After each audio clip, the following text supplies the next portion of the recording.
Well done to those of you who have made it through the first round of Supercoach finals. Commiserations to those who dropped out last week. Only 3 more rounds of Supercoach left until next year, so it's all or nothing now for those going for overall or head-to-head glory. Crucial now is making the most of the last trades to hopefully end your season on a high. This article will highlight key players to be targeting dependent on your situation. If you have more than 2 trades, start going full out on the players mentioned below. If you have left, just be mindful of potential injuries. My squad currently is made up of 22 starters, 3 nuffs and only 1 trade. I will be using that to trade Dylan Edwards to either Jordan Rapana or Billy Slater, but I am confident on the injury front as I have at least 1 backup in each position and plenty of duels. If you are in a similar position in having 2,122 players, don't be afraid to now use your last trade. If you have the week off in Supercoach, think twice about going down to no trades unless you're looking to bring in a player who needs to be targeted this week. If you are playing an elimination final, go all out, looking for matchups and pods against your opponent. Guns to target with good matchups. Key here is looking at each team's next 2 opponents and pinpoint whom you think could go large. These 5 teams have good matchups either this week or both. Consider variables such as who your opponent has and the makeup of your team. Storm Knights and Souths. The 2 key players to target here are Billy Slater and Cameron Munster if he returns from injury. Regardless if you have the week off or not, if you want to jump on either of these players, it must be this week due to potentially back-to-back decent wins coming. Slater has a 5-round average of 70 and is only owned by 12% of players. If you watch Strong games, you will know the potential he has to go large at any point as he is constantly involved in the Storm's attack.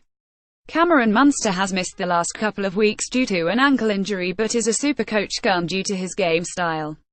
He could be dangerous as he would be looking to find form as soon as he is back in the lineup heading into the finals. Verdict: both should be on your buy list dependent on the structure of your team. Slater is still a solid pod as well as being a gun. At least have one of them for the run home for sure. Raiders, Panthers and Knights. Similar situation to the Storm. Targeting players from the Raiders should be done this week. Top of the list are Jordan Rapana and Jared Croker. Rapana sits 3rd on the overall points list for this year and has scored back-to-back 70s. With the Raiders' form starting to build, so has Rapana's, and you wouldn't want to miss out on one of Rapana's runs, guilty of missing them all so far this year. Jared Croker has bagged centuries twice within the last 2 weeks and finally starting to show us why he has been the best centre for the last few years. At only 12% ownership, he is in a similar position to Slater in still being pretty much a pod. Verdict: Rapana looks to be a must-have at this point again, and situation dependent should be brought in if not owned this week. Jared Croker is an interesting prospect, but his base has been down his year, making Rapana's realistically better attacking potential more intriguing.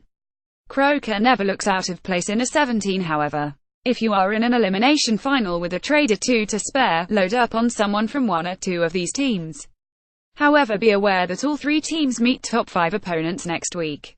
South's Warriors. Key targets from South Sydney lie in the spine. Adam Reynolds, Cody Walker and Alex Johnston. Reynolds is only owned by 6% and despite his slight drop in form, his base is solid in his tackles and goal kicking. If Souths can put on a score against the Warriors, so will Reynolds. Cody Walker has been a gun and an air all within the 1 season. His move back to 58 recently has helped his scores, hence a similar proposition to Reynolds. If they go large, it is quite likely he will have a hand in a lot of the attack. Johnston is coming off back-to-back tons and has proven once again this season that when at fullback he has the ability to go large regularly. At only 5% ownership, he is the type of player to blast your opponent away. Verdict: Johnston is the pick of the lot at Souths as a solid pod to hopefully go large for you this week and get you through to the semis. The 2 halves to have their intrigues though, and taking a punt on the right one of them could pay off immensely for you. Eels, Titans. Eels have had a good run home for a while now and are likely to feature in your team somewhere. Probably the 2 players to target here are the halves in Norman and Moses. Both have had their moments this year and also both look in decent touch of late as well. Moses is owned by only 8% and boasts a 3-round average of 85. Norman is owned by 14% but averaging mid-50s of late. Verdict: both have the potential to go large, however Moses is relishing his role at his new club and is the better option of the 2, especially considering his goal kicking. On the other hand, though, there are better options than both mentioned above most likely. Roosters have bounced back this year and could easily put on a score this week against the Tigers. There are multiple attacking options here: Kiri, Watson and an interesting one in Friend. Kiri has been a revelation at his new club, boasting an average of 60 and a high score of 126. He is still well owned at 24%, but if you feel the Roosters are going to go big, he will likely have a large hand in that. Watson has shown the potential but has been hyped around him since his move to fullback. Priced at under $300,000, he is an alternative option that you potentially would have to trade someone essential out for and throw in as a left field pod at 3% ownership. Friend is undoubtedly the second best hooker to Smith, especially since McCulloch's injury. I picked him up the round before he got injured as my backup and is a solid option in your 7 each week with his tackling and kicking game Smith-like. Boasting a 3-round average of 70, he is a safe option to bring in and hold with also a decent attacking potentially. Verdict: probably better options in the other teams mentioned above, although I do recommend Friend as a serious pod at 4% ownership that won't let you down. General pods other than the options above, there are a few solid pod floating around to get up on your opponent with. Anthony Milford 9.5%. Milf has bounced back from injury to boast a 5-round average of 65 and has looked every bit as slippery in attack as he always does. He plays the Dragons, Eels and Cowboys to finish the season, so by no means a run with little chance for attacking stats. David Norfoluma 9.8%. Nofo has once again been a base stat gun. I'm very happy to have owned him for most of the season. I needed 55 points from him on the weekend to beat Copes in my final, and he did it in style. With no signs of the Tigers slowing down, Nofo boasts a 3-round average of 72 and will likely not be on many coaches' targets lists simply due to the club he is at.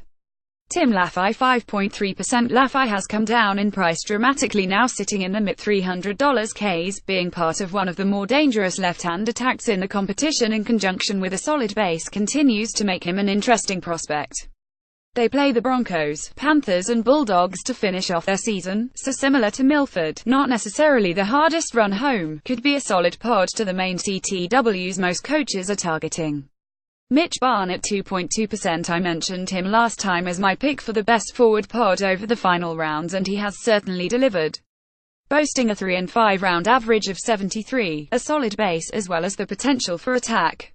For those looking for a pod in the forwards, he is still your man. He is outperforming a lot of the well-owned guns at this point too. You should be looking to pick up at least one of the above-mentioned players either due to their run home or their status as a pod. That's all for this week. Good luck to all of you with elimination finals and those chasing overall glory.